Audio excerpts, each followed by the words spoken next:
Hostos Community College celebrates the life and work of Nydia Edgecombe. Nydia dedicated 44 years of hard work to the college, retiring as the director of alumni relations. She created On the Spot, a program that clarifies the application process for incoming students. This is a very emotional and important night for me. It's a night to share.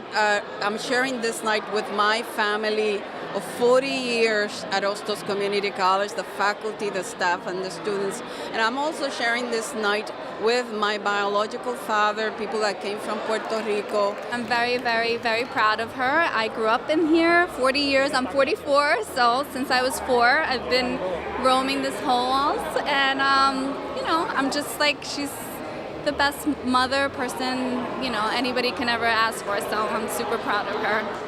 One of her biggest accomplishments is the Circle of 100 Scholarships and Emergency Funds. The scholarship helps students who are on the verge of graduating but need their tuition paid or money for transportation. Nydia met her husband, Wallace Edgecombe, at Hostos, and together they have given 79 years of their lives to the college. We collaborated in many things, many political and social projects and issues over the years.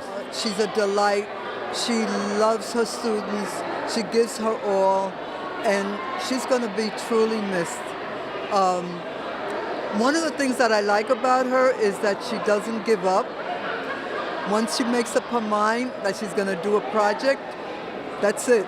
You got to follow her. Nydia wanted her celebration to be a special night of giving, where all donations will go to the Circle of 100 Trees Scholarship Program.